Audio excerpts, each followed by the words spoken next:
Bismillahirrahmanirrahim. Assalamualaikum warahmatullahi wabarakatuh.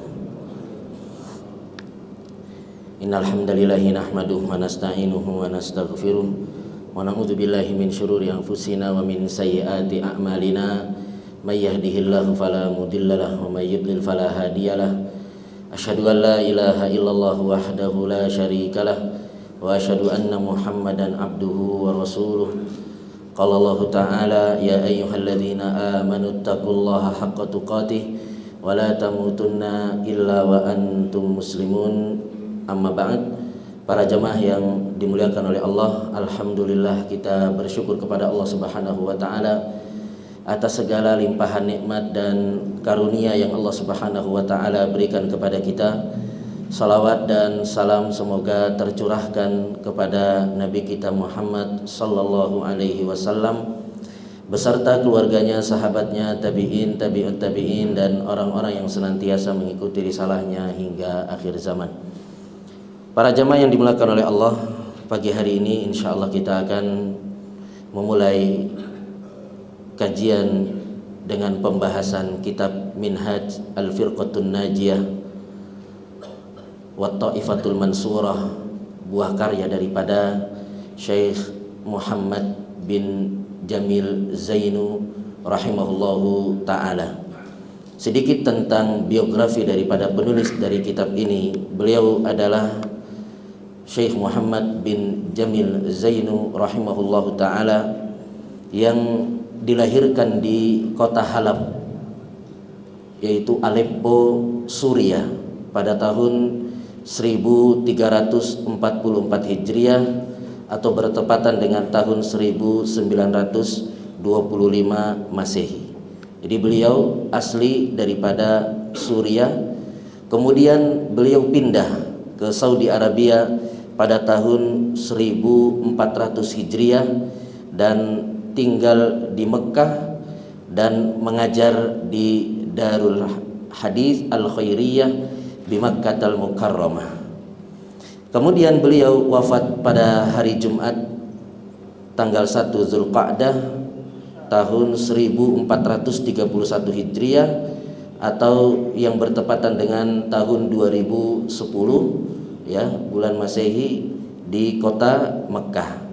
Jadi kurang lebih beliau berumur sekitar 85 tahun. Dan kitab yang akan kita pelajari ini yaitu Minhaj Al-Firqatun Najiyah, metode golongan yang selamat, wa Ta'ifatil Mansurah, dan kelompok yang ditolong oleh Allah Subhanahu wa taala, merupakan karya yang diterima di muka bumi ini. Karena kitab ini diperhatikan oleh para ulama dan juga diajarkan oleh para ulama dan juga para ustadz, dan juga kitab ini diterjemahkan. Jadi kitab ini sudah ada terjemahannya, golongan orang-orang yang selamat. Jadi ini menunjukkan akan keikhlasan daripada penulis, yaitu Syekh Muhammad bin Jamil Zainu rahimahullahu ta'ala.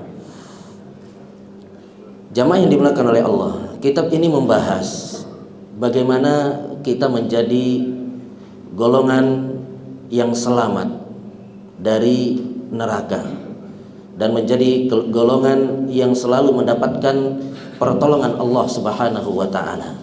Maka bagaimana caranya? Maka di sini beliau mengatakan di bab yang pertama, Al-Firqatun Najiyah. Siapa golongan orang yang selamat tersebut?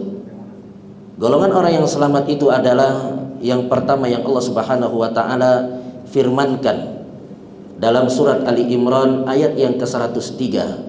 Wa'tasimu bihablillahi jami'an wa la tafarraqu. Berpegang teguhlah kalian kepada tali Allah dan jangan kalian bercerai-berai. Jadi ini adalah ciri dari golongan yang selamat, adalah mereka yang berpegang teguh dengan agama Allah Subhanahu wa taala. Apa itu agama Allah?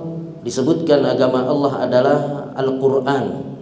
Yaitu mereka golongan yang selamat adalah yang berpegang teguh kepada Al-Quran dan juga sunnah sesuai dengan pemahaman para sahabat. Jadi bukan dia berpegang teguh kepada Al-Quran kemudian Al-Quran tersebut mereka pahami dengan pemahamannya sendiri, dengan hawa nafsunya.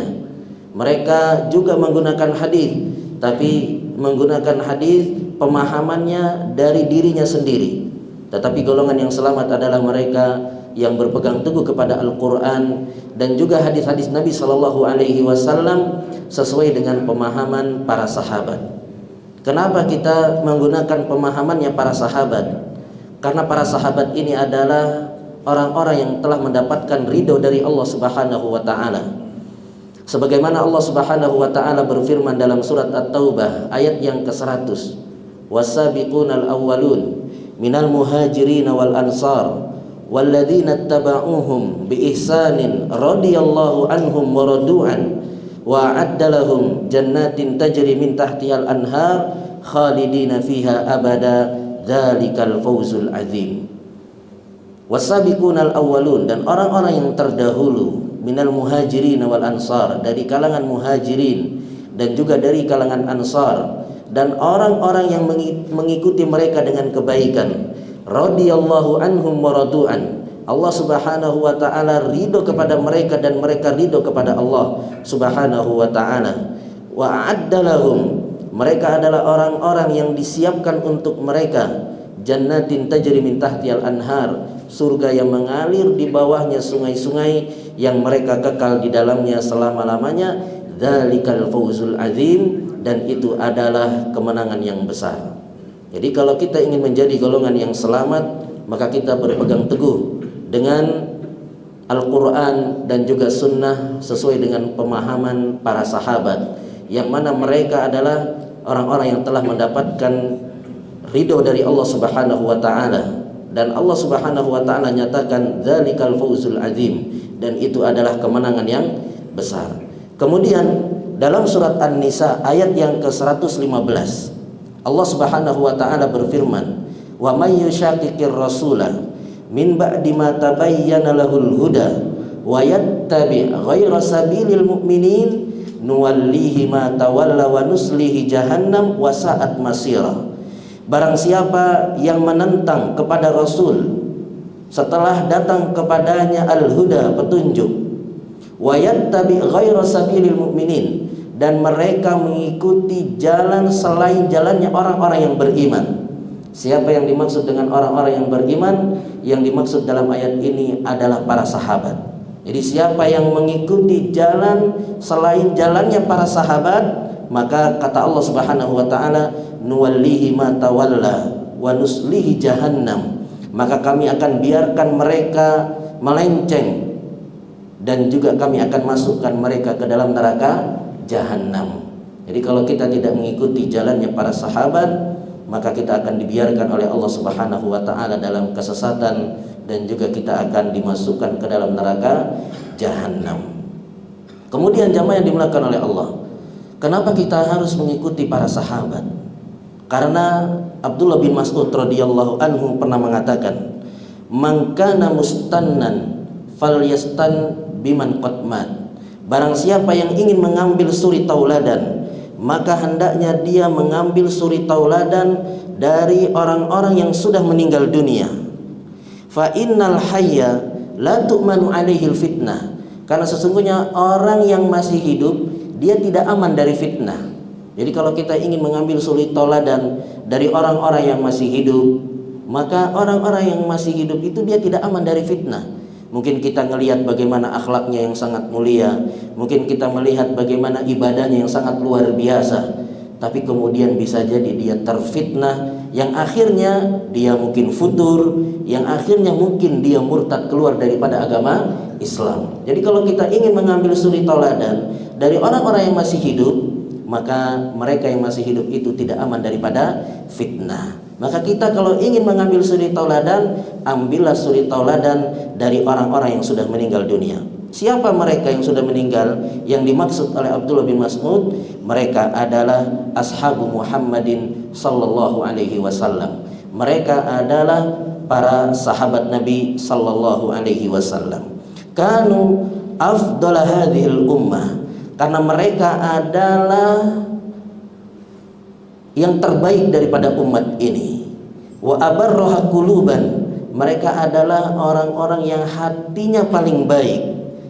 wa a'maqaha ilman, dan mereka adalah orang-orang yang paling dalam ilmunya. Jadi nggak ada orang yang hatinya itu lebih baik daripada para sahabat Nabi Sallallahu Alaihi Wasallam. Mereka adalah orang-orang yang paling ikhlas, dan juga mereka adalah orang-orang yang sangat dalam ilmunya. Tidak ada dari ulama, ustadz yang bisa menandingi keilmuan para sahabat. Wa aqallaha takallufan, dan mereka adalah orang-orang yang paling sedikit melampaui batasnya. Ikhtarahumullah li suhbati nabiyhi, mereka adalah orang-orang yang dipilih oleh Allah Subhanahu wa taala untuk menemani nabinya, wal iqamati dinihi, dan untuk menegakkan agamanya.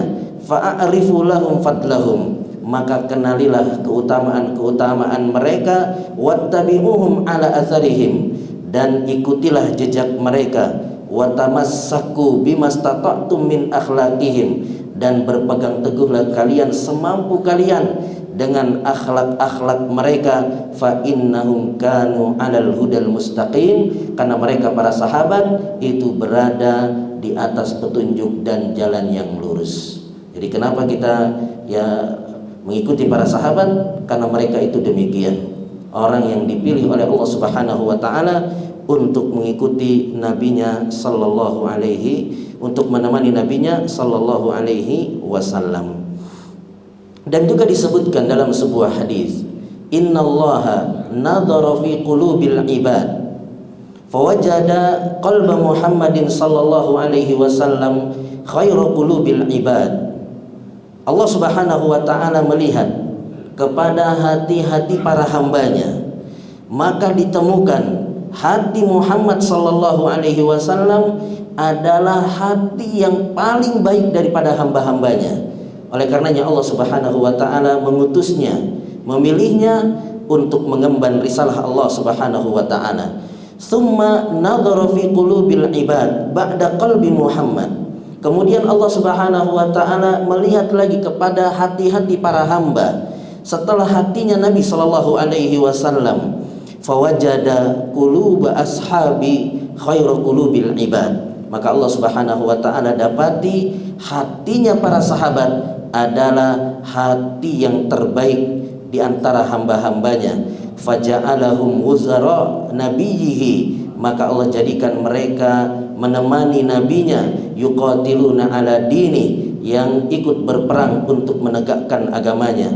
Fama ra'al muslimuna hasanan, lihat bagaimana dikatakan dalam hadis ini, fama ra'al muslimuna hasanan fahuwa indallahil hasan, maka apa yang dilihat oleh orang-orang muslim, yang dimaksud di sini adalah para sahabat, apa yang dilihat oleh sahabat itu baik, maka itu baik juga di sisi Allah Subhanahu wa ta'ala. Wa ma ra'au sayyi'an fahuwa indallahi sayyi, dan apa yang dilihat oleh para sahabat itu buruk, maka itu buruk juga di sisi Allah Subhanahu wa ta'ala. Inilah alasan kenapa kita berpegang teguh kepada apa yang dibawa oleh para sahabat Nabi sallallahu alaihi wasallam.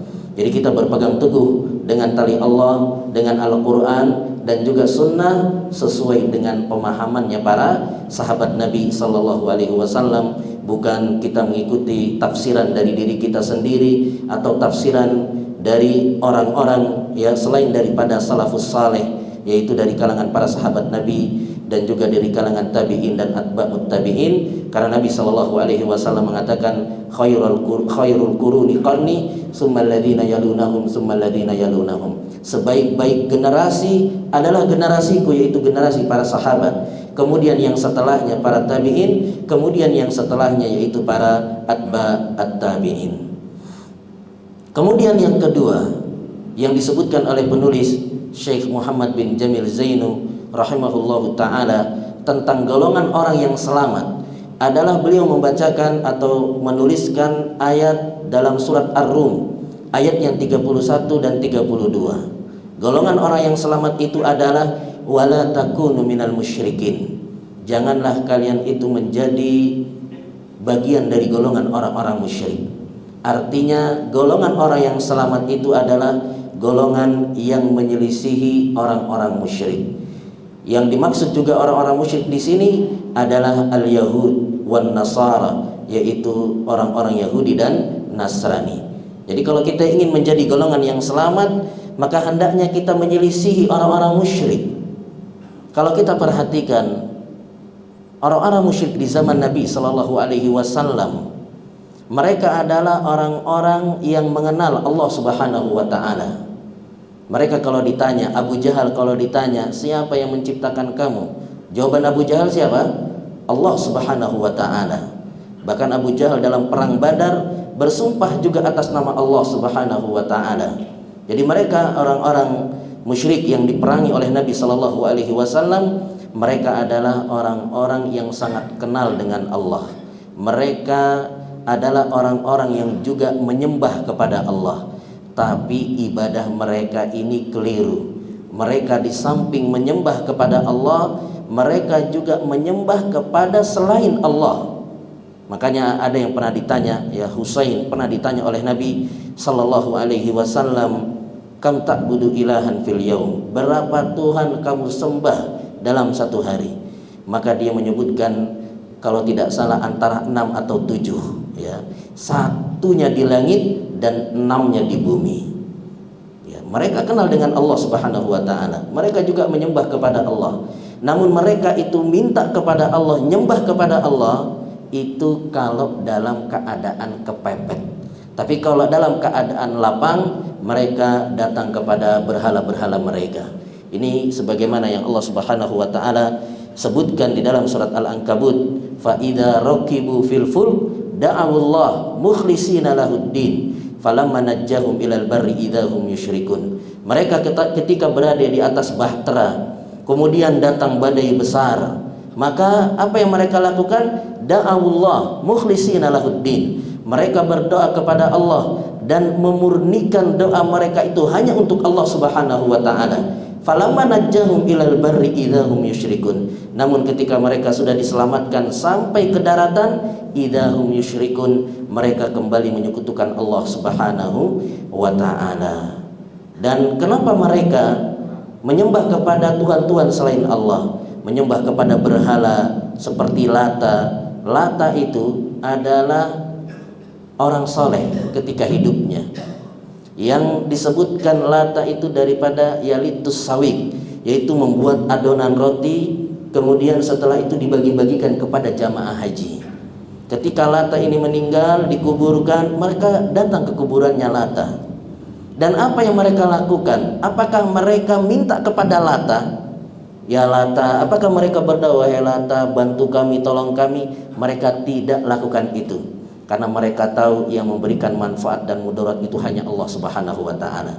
Jadi orang-orang musyrik yang diperangi oleh Nabi, mereka menyembah kepada berhala itu bukan minta kepada berhala, tetapi mereka itu apa yang mereka lakukan? Yang mereka lakukan kepada berhala-berhala tersebut adalah mereka jadikan berhala-berhala tersebut sebagai perantara. Mereka jadikan berhala-berhala ini sebagai perantara untuk mendekatkan mereka kepada Allah Subhanahu Wa Taala. Mereka jadikan berhala-berhala tersebut hanya sebagai untuk meminta syafaat, karena mereka beranggapan diri mereka ini kotor. Maka yang bisa mendekatkan mereka kepada Allah adalah melalui perantara orang-orang soleh ini yang sudah meninggal dunia. Jadi mereka nggak minta kepada berhala. Mereka itu jadikan berhala hanya sebagai apa? Perantara. Ini hal yang sebagaimana disebutkan oleh Syekh Muhammad bin Abdul Wahhab rahimahullahu taala dalam kitabnya Al-Qawaidul Arba.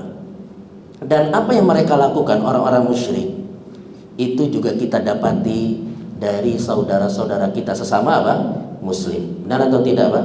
Ada sebagian daripada saudara-saudara kita yang mereka beribadah kepada Allah Subhanahu Wa Taala, salat 5 waktu, membaca Al-Quran, tapi mereka terkena syubhatnya orang-orang musyrik ini, yaitu ikut-ikutan datang ke kuburan-kuburan orang saleh, kemudian menjadikan orang-orang saleh yang sudah meninggal tersebut sebagai perantara untuk mendekatkan mereka kepada Allah Subhanahu Wa Taala. Maka kalau kita ingin menjadi golongan yang selamat, adalah hendaknya kita menyelisih orang-orang musyrik.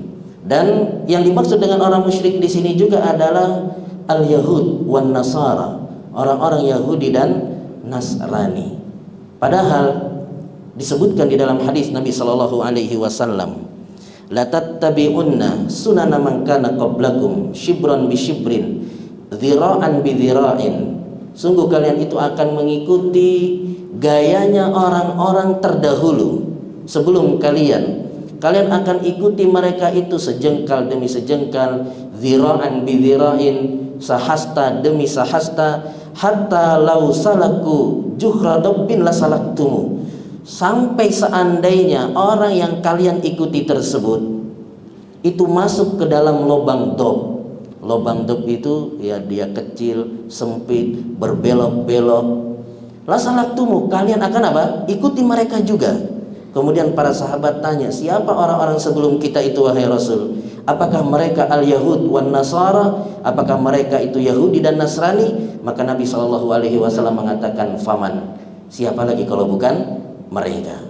Dan kita bisa lihat bagaimana gaya anak-anak muda sekarang, yang mereka juga berKTP Islam sebagai Muslim, tapi gayanya mengikuti orang-orang Barat, cukuran rambutnya, pakaiannya. Benar atau tidak, Pak? Ya, mereka mengikuti demikian. Acara-acara dari mereka seperti ulang tahun, tahun baru, semuanya apa? Diikuti. Semuanya diikuti. Padahal setiap hari mungkin ya tidak kurang dari 17 kali kita senantiasa membaca, kita minta kepada Allah Subhanahu wa taala, ihdinas siratal mustaqim.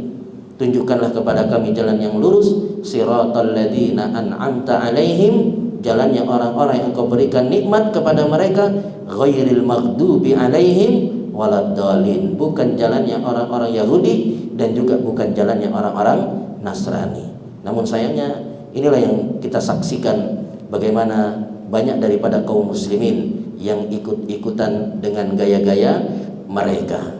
Maka kalau kita ingin menjadi golongan yang selamat, maka kita berusaha untuk menyelisihi mereka, sekalipun ini sudah merupakan sunnatullah. Artinya ini yang disabdakan oleh Nabi Shallallahu Alaihi Wasallam, bahwasanya ada di antara kalian yang mengikuti ya gayanya mereka, sampai mereka masuk ke dalam lubang dob pun kalian akan ikuti. Sekalipun ini merupakan sunnatullah, maka kita berusaha untuk menyelisihi mereka, untuk supaya kita menjadi bagian daripada golongan yang selamat.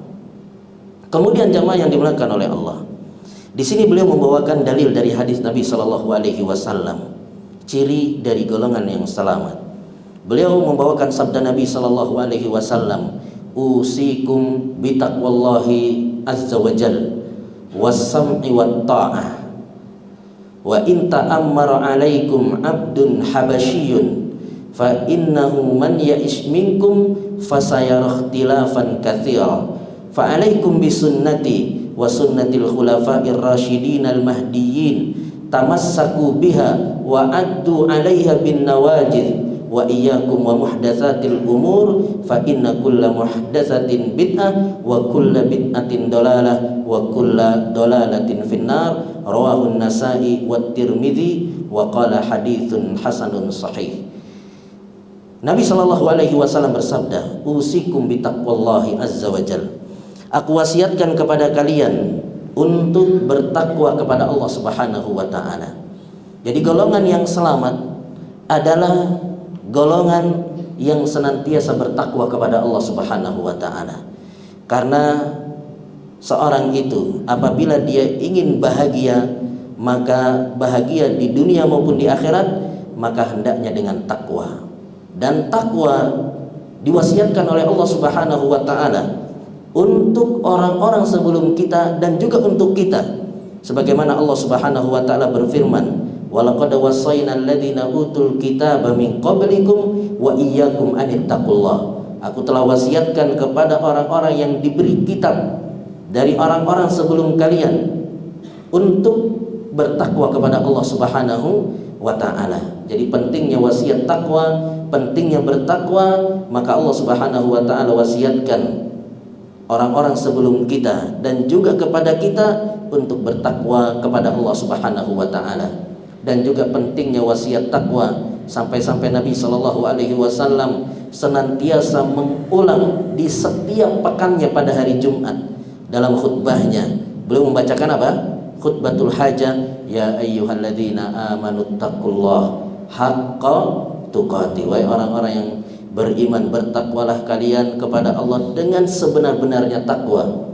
Kemudian dibacakan lagi surat An-Nisa ayat yang pertama, ya ayyuhan nasu taqu rabbakum. Wahai manusia, bertakwalah kalian kepada Rabb kalian. Kemudian dibacakan lagi akhir-akhir ayat daripada surat Al-Ahzab, ya ayyuhalladzina amanu taqullah wa qulu qawlan sadida. Wahai orang-orang yang bertakwa, wahai orang-orang yang beriman, bertakwalah kalian kepada Allah. Ini pentingnya apa? Pentingnya bertakwa kepada Allah Subhanahu wa taala, sampai diulang-ulang nasihat ini oleh Nabi Shallallahu alaihi wasallam di setiap pekannya di hari Jumat. Yang menjadi pertanyaan, apa itu takwa? Takwa itu apa? Takwa itu adalah kita menjalankan perintah Allah dan menjauhi larangan-larangan Allah Subhanahu wa taala. Itulah apa? Takwa. Dan juga disebutkan takwa itu adalah seorang yang berhati-hati. Jadi takwa itu seolah-olah seorang yang berjalan di tanah yang becek. Dia akan hati-hati, berjalannya hati-hati. Kalau dia tidak hati-hati, akhirnya celananya basah, terkadang terbetik dalam hati, udahlah terlanjur sekalian apa? Sekalian aja. Jadi kalau kita sudah basah, kita nggak hati-hati, kadang kita berpikir apa? Terlanjur, sudah kadung basah. Artinya takwa itu adalah kita berhati-hati dari bermaksiat kepada Allah Subhanahu wa taala. Khawatirnya kalau kita sudah kadung terjatuh dalam maksiat, itulah yang terbetik dalam hati kita, udahlah terlanjur, ya. Kadang sudah minum khamar, ya, udah kadung terlanjur, udahlah sekalian apa? Zina, ya. Kadang kalau sudah minum khamar, kadung sekalian apa? Membunuh. Maka kita berusaha untuk berhati-hati dari bermaksiat kepada Allah. Itulah takwa. Kalau seandainya kita terjebur ke dalam maksiat, maka hendaknya kita segera untuk bertaubat kepada Allah Subhanahu wa taala. Karena tidak ada manusia yang maksum. Ya, kita semua pasti terjatuh ke dalam kesalahan, ke dalam dosa. Namun sebaik-baik mereka yang terjatuh ke dalam kesalahan adalah yang segera bertaubat kepada Allah Subhanahu wa taala. Kemudian jemaah yang dimuliakan oleh Allah, disebutkan definisi dari takwa oleh Thalaq bin Habib rahimahullahu taala, yang mana ini dipilih sebagai definisi terbaik daripada definisi takwa. Yaitu beliau mengatakan, takwa itu anta'mala bi ta'atillah ala nurin minallah tarju sawaballah, wa antatruka maksiatallah ala nurin minallah takhafu iqaballah. Takwa itu adalah engkau mengerjakan ketaatan ala nurin minallah, berdasarkan cahaya dari Allah. Jadi beramal, beribadah itu tidak hanya sekedar ikut-ikutan, tapi dia berusaha amalan yang dia kerjakan itu dilandasi dengan ilmu, tarju sawaballah. Dan juga selain dia beramal tersebut berusaha di atas ilmu, amalan yang dia kerjakan itu adalah untuk mengharapkan wajah Allah, bukan amalan yang dikerjakan untuk mendapatkan pujian dari manusia. Mungkin kita semangat sodako dengan jumlah yang besar, tapi niatan kita apa? Untuk mendapatkan pujian manusia, supaya dikatakan dermawan, supaya tidak dikatakan sebagai orang kaya yang pelit. Kemudian kita apa? Rajin sodako. Maka ini bukan takwa. Takwa itu adalah kita mengerjakan suatu amalan untuk mengharapkan pahala dari Allah.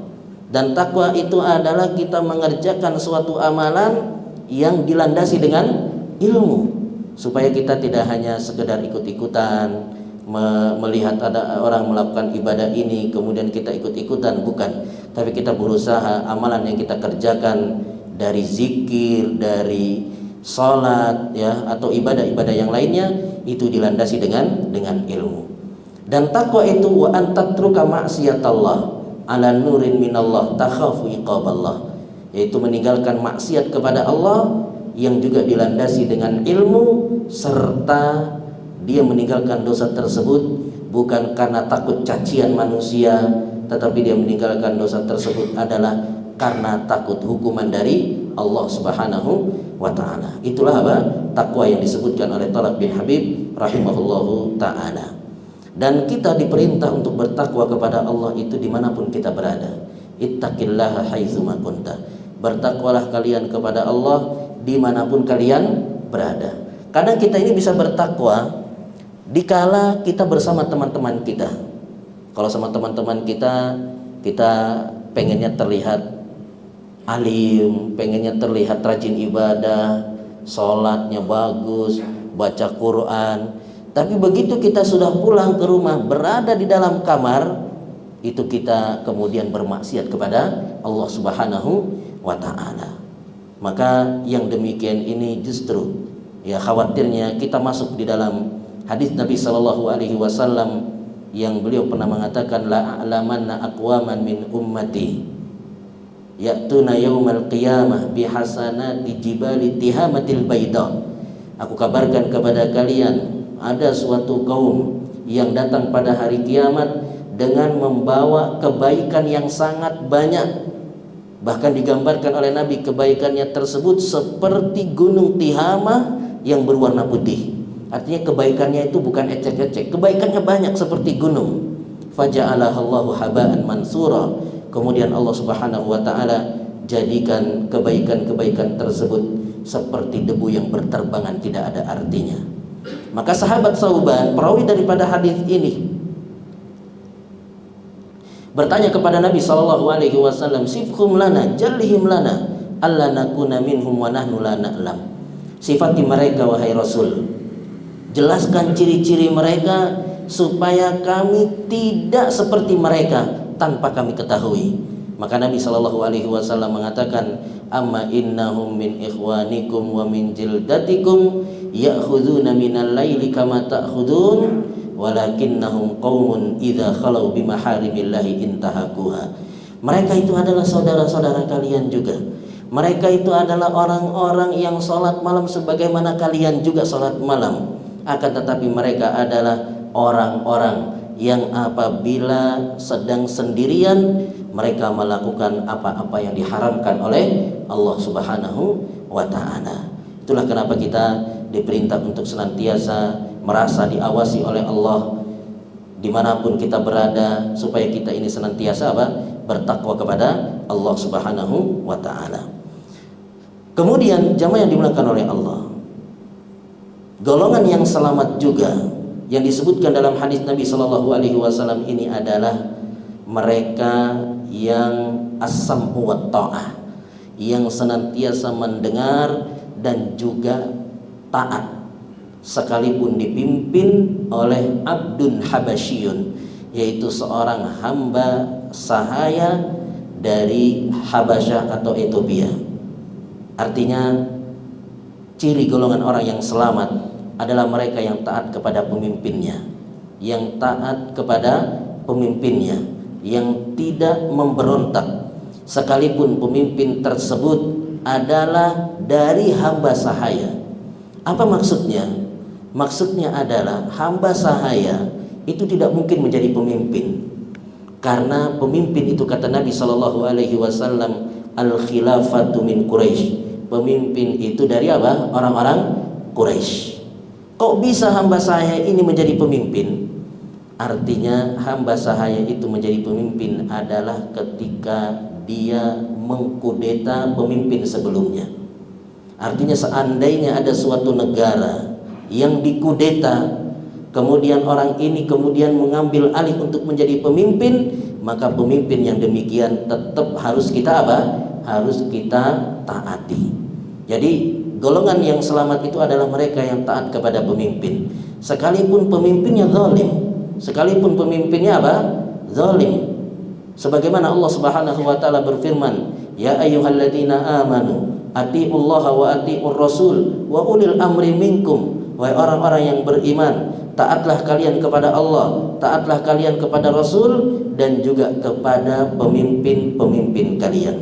Dan juga di dalam hadis Nabi Shallallahu Alaihi Wasallam bersabda, "Ati ulatul umur, taatilah pemimpin-pemimpin kalian. Wa in daraba dhahrak wa akhadha malak, sekalipun pemimpin tersebut memenggal leher-lehermu dan juga mengambil harta-hartamu." Artinya pemimpin yang demikian, yang sampai memukul rakyatnya, yang sampai mengambil harta rakyatnya, adalah pemimpin yang zalim. Tetapi tetap diperintah kepada kita untuk taat kepada mereka. Inilah ciri golongan yang selamat, yaitu mereka yang berusaha untuk tetap taat kepada pemimpin. Karena disebutkan oleh Hasan Al-Basri rahimahullahu ta'ala, "Wallahi la yastaqimud din illa bihim wa in jaru wa zalamu." Demi Allah, ini Hasan Al-Basri rahimahullahu ta'ala, seorang imam yang kita kenal ya namanya. Beliau pernah mengatakan sampai bersumpah atas nama Allah Subhanahu wa ta'ala, "Wallahi, demi Allah, la yastaqimud din illa bihim." Demi Allah, agama ini tidak akan lurus kecuali dengan keberadaan mereka. Wa in jaru wa zalamu, sekalipun mereka adalah pemimpin-pemimpin yang zalim, pemimpin-pemimpin yang kasar.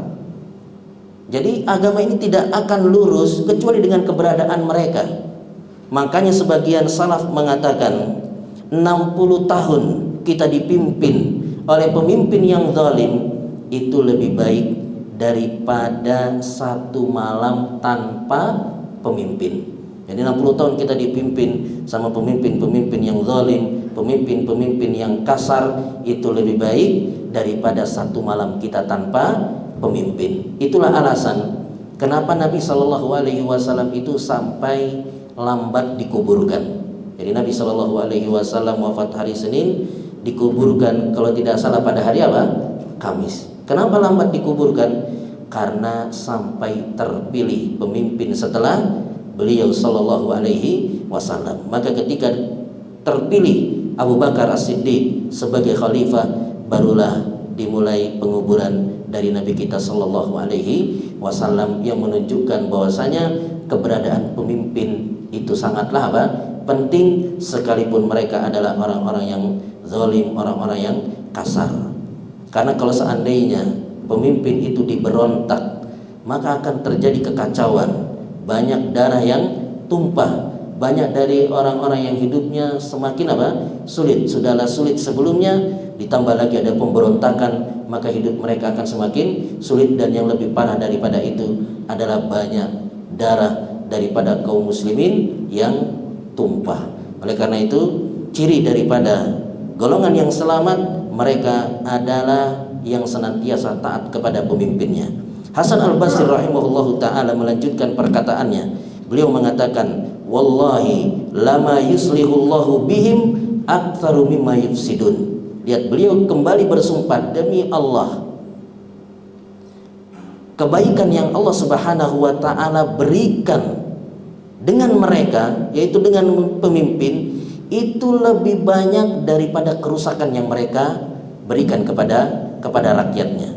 Jadi kebaikan yang Allah Subhanahu wa ta'ala berikan kepada kita dengan adanya pemimpin itu lebih banyak daripada kerusakan yang ditimbulkan oleh pemimpin-pemimpin yang zalim ini. Jadi keberadaan pemimpin yang zalim tetap akan terjadi banyak kebaikan. Kemudian beliau mengatakan, "Ma'a anna ta'atahum wallahi la ghibtah." Beliau tetap mengatakan, sekalipun taat kepada pemimpin-pemimpin yang zalim ini itu membuat hati ini dongkol, membuat hati ini jengkel, tapi harus tetap apa? Sabar. Wa inna furqatahum la kufrun, karena memberontak kepada mereka itu adalah sebuah kekufuran, sekalipun kekufurannya itu tidak membuat keluar dari Islam, tapi bisa membuat kita ini melakukan dosa di antara dosa-dosa besar. Jadi ciri golongan orang yang selamat adalah mereka yang berusaha untuk taat kepada pemimpinnya, tidak yang melakukan pemberontakan atau yang lainnya. Kemudian golongan yang selamat yang berikutnya, Yang disebutkan dalam hadis Nabi Shallallahu Alaihi Wasallam ini adalah mereka. Nabi Shallallahu Alaihi Wasallam sebelum menyebutkan golongan yang selamat yang ketiga, beliau memberikan muqaddimah. Beliau mengatakan, fa innahu man ya'ish minkum fasayara ikhtilafan katsira. Sesungguhnya orang yang hidup setelah kalian akan melihat banyak sekali perselisihan. Banyak sekali apa? Perselisihan. Dan ucapan Nabi Shallallahu Alaihi Wasallam terbukti. Ini diantara mukjizat Nabi Shallallahu Alaihi Wasallam. Bahwasanya kita hidup sekarang ini banyak sekali yang namanya apa? Perselisihan, kelompok-kelompok. Maka kemudian Nabi Shallallahu Alaihi Wasallam memberikan solusi ketika banyak kelompok-kelompok yang menyatakan diri mereka adalah golongan yang selamat, banyak sekali perselisihan-perselisihan yang kita dengar. Maka kuncinya kalau kita ingin tetap berada di atas golongan yang selamat, kuncinya dua. Yang pertama adalah fa'alaikum bisunnati wa sunnatil khulafa'ir rasyidin al-mahdiyyin. Maka hendaknya kalian berpegang teguh kepada sunnahku dan juga sunnah para khulafa'ur rasyidin al-mahdiyyin yang diberi petunjuk oleh Allah Subhanahu wa taala. Tamassaku biha, berpegang teguhlah dengan sunnahku tersebut dan sunnahnya al-khulafa ar-rasyidin. Pegang teguh, wa addu 'alaiha bin nawajid, dan gigitlah sunnah tersebut dengan gigi geraham kalian. Kenapa disebutkan gigi geraham? Karena gigi geraham itu adalah gigitan yang paling apa? Kencang, yang paling kuat. Kita kalau mau buka tutup botol ya, pakai gigi ya depan biasanya takut apa? Goyang. Tapi kalau gigi geraham langsung terbuka, kuat ya. Artinya kalau kita ingin selamat dengan banyaknya perselisihan, dengan banyaknya kelompok-kelompok, maka kuncinya adalah yang pertama, kita berpegang teguh kepada sunnah Nabi Shallallahu Alaihi Wasallam dan sunnah al-khulafa ar-rasyidin. Yang dimaksud dengan al-khulafa ar-rasyidin itu adalah para sahabat, ya, para sahabat. Dan terkhusus dari sahabat itu adalah khalifah yang empat, Abu Bakar, kemudian Umar, kemudian Utsman, kemudian Ali radhiyallahu anhum ajma'in. Dan terkhusus dari khalifah yang empat ini adalah kita berpegang teguh dengan sunnahnya Abu Bakar dan juga Umar radhiyallahu anhuma. Ini yang disebutkan oleh Nabi sallallahu alaihi wasallam. Jadi kuncinya kalau kita ingin tetap selamat dengan banyaknya perselisihan-perselisihan adalah dengan kita berpegang teguh dengan sunnah Nabi Shallallahu Alaihi Wasallam dan sunnah para sahabat. Yang tadi sudah kita sebutkan siapa para sahabat. Mereka adalah orang-orang yang mendapatkan pujian dari Allah. Allah Subhanahu Wa Taala ridho kepada mereka. Bahkan siapa yang menyelisihi jalannya para sahabat, maka mereka akan dibiarkan tersesat dan dimasukkan ke dalam neraka jahanam. Kemudian cara yang kedua agar kita bisa selamat di tengah-tengah banyaknya perselisihan adalah dengan menjauhi yang namanya bid'ah. Karena Nabi Shallallahu Alaihi Wasallam menekankan dalam hadis ini, wa iyyakum wa muhdatsatil umur. Hendaknya kalian berhati-hati dengan perkara yang diada-adakan, perkara yang baru di dalam agama. Fa inna kulla muhdatsatin bid'ah. Karena setiap perkara yang baru di dalam agama ini adalah bid'ah. Wa kulla bid'atin dolalah, dan setiap bid'ah itu adalah sesat. Wa kulla dolalatin finnar, dan setiap kesesatan itu tempatnya di dalam neraka. Jadi kunci yang kedua agar kita bisa selamat dengan banyaknya perselisihan-perselisihan adalah kita menjauhi bid'ah. Karena yang menyebabkan banyaknya perselisihan, banyaknya kelompok-kelompok itu disebabkan adanya bid'ah. Seandainya tidak ada bid'ah, maka insya Allah kaum muslimin ini akan jalan dalam satu apa? Kelompok. Jadi yang membuat banyak kelompok-kelompok, perselisihan-perselisihan itu dikarenakan adanya bid'ah. Bid'ah itu apa? Bid'ah itu adalah perkara yang baru di dalam agama ini. Bid'ah itu ada bid'ah di dalam akidah, dan juga bid'ah itu ada di dalam ibadah. Bid'ah di dalam akidah itu seperti ya keyakinan-keyakinan tentang Allah Subhanahu wa taala. Apakah Allah Subhanahu wa taala yang mereka katakan, ada yang mengatakan Allah itu di mana-mana ya. Kemudian juga keyakinan mereka bahwasanya dosa besar yang dilakukan itu membuat atau menjadikan seorang keluar daripada Islam. Kemudian juga bid'ah di dalam ibadah seperti ya praktek-praktek ibadah-ibadah yang tidak pernah dicontohkan oleh Nabi Shallallahu Alaihi Wasallam. Dengan adanya bid'ah ini maka terjadilah yang namanya kelompok ada Khawarij, ada Mu'tazilah, ada Asy'ariyah dan kelompok-kelompok yang lainnya. Maka kunci supaya kita bisa selamat dengan banyaknya kelompok-kelompok perselisihan, maka kita berusaha untuk menjauhi yang namanya bid'ah. Oleh karena itu kenapa tadi sudah saya singgung tentang takwa. Kita beribadah kepada Allah itu ala nurin minallah, atas dasar cahaya ilmu dari Allah, adalah supaya kita ini jangan sampai ibadah yang kita kerjakan itu ternyata ibadah yang tidak pernah dicontohkan oleh Nabi Shallallahu Alaihi Wasallam, sehingga kita ibadah capek-capek siang dan malam, namun pada akhirnya kita dilemparkan ke dalam neraka. Sebagaimana yang disebutkan di dalam surat Al-Ghasyiyah, Allah Subhanahu wa taala berfirman, hal ataka haditsul ghasyiyah wujuhu yawma idzin khasyiah amilatun nasibah. Mereka ini ya ibadah sampai apa? Sampai capek. Tapi apa akibatnya? Tasla naron hamiyah, tetap dimasukkan ke dalam apa? Ke dalam neraka yang menyala-nyala. Jadi ibadah mereka adalah ibadah yang dikerjakan sampai capek. Kalau kita kan ibadah mungkin tidak sampai capek. Kalau sudah capek kita istirahat, benar gak Pak?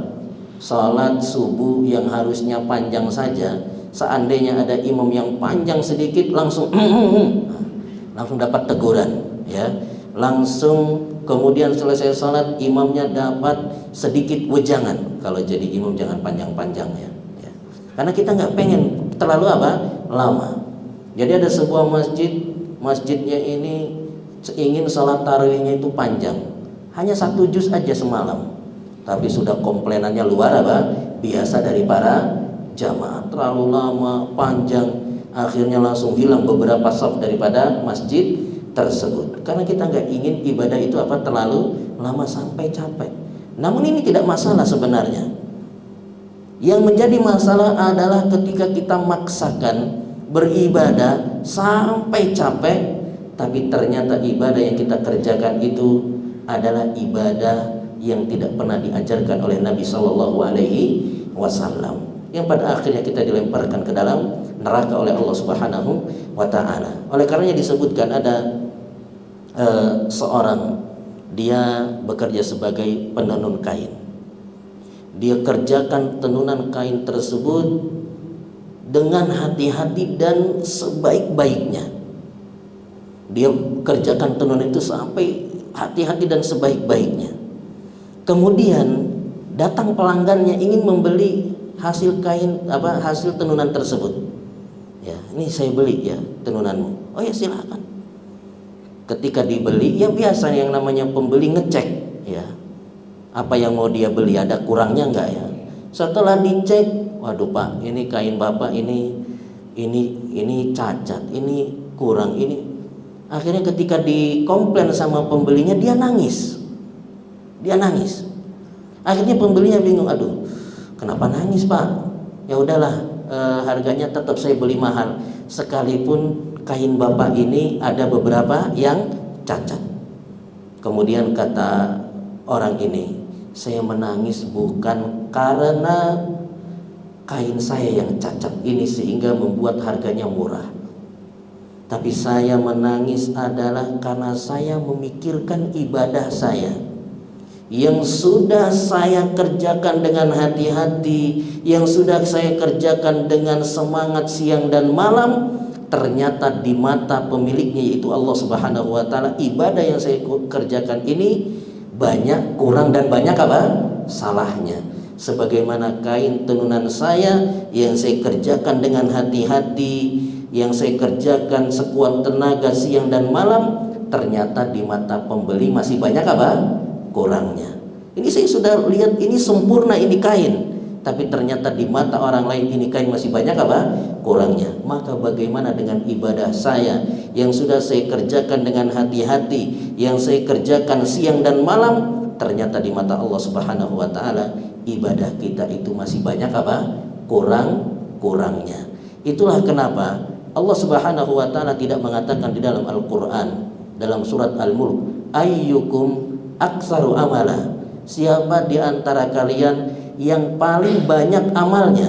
Tetapi Allah Subhanahu wa taala mengatakan ayyukum ahsanu amala, siapa di antara kalian yang paling bagus amalnya.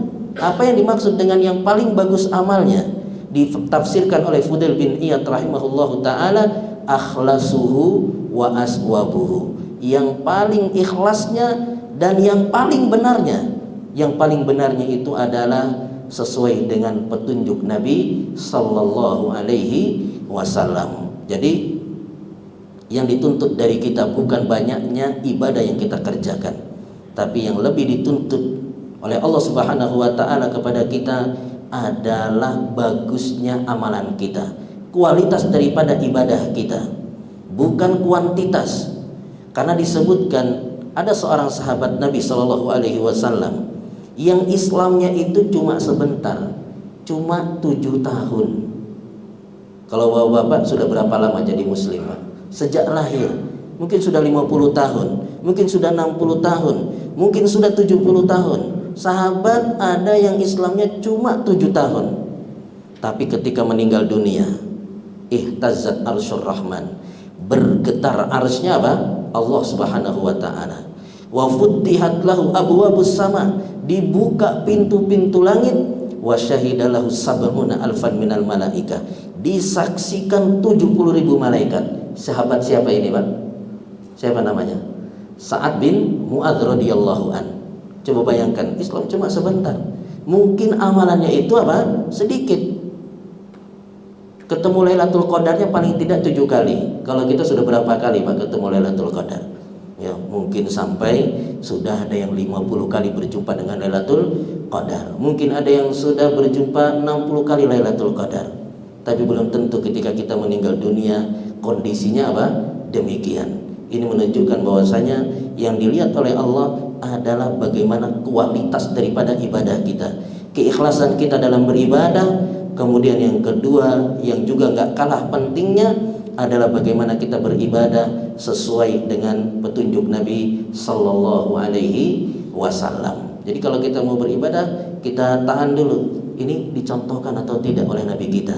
Karena jangan sampai kita paksakan ibadah sampai capek, ternyata ibadah tersebut tidak dicontohkan oleh Nabi Sallallahu Alaihi Wasallam. Tapi jamaah yang dimuliakan oleh Allah, dari hadis ini ya kita bisa ambil kesimpulan kalau kita ingin termasuk dari golongan yang selamat adalah kita bertakwa kepada Allah Subhanahu wa taala. Yang kedua adalah kita berusaha untuk taat kepada pemimpin kita.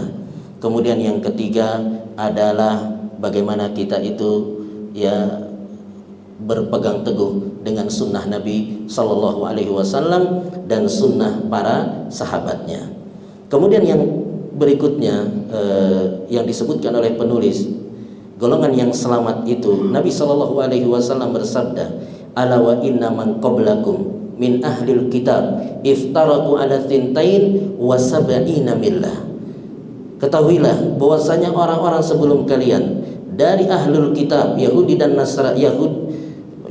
Nasrani, mereka ini berpecah belah menjadi 72 golongan. Wa inna hadhil millah, adapun agama ini yaitu agama Islam, sataftariku ala 73, akan berpecah belah menjadi 73 golongan. Ini yang tadi sudah disinggung oleh Nabi Sallallahu Alaihi Wasallam dalam hadis di atas. Sesungguhnya orang yang hidup setelah kalian fasayara ikhtilafan katsira, akan melihat perselisihan yang banyak. Dan ternyata Islam berpecah belah lebih banyak daripada Yahudi dan Nasrani. Islam berpecah belah menjadi 73 golongan. Thintani wasab'una finnar. Kemudian Nabi memberikan gambaran kepada kita. Dari 73 golongan itu 72 golongannya di neraka. Wa wahidatun fil jannah.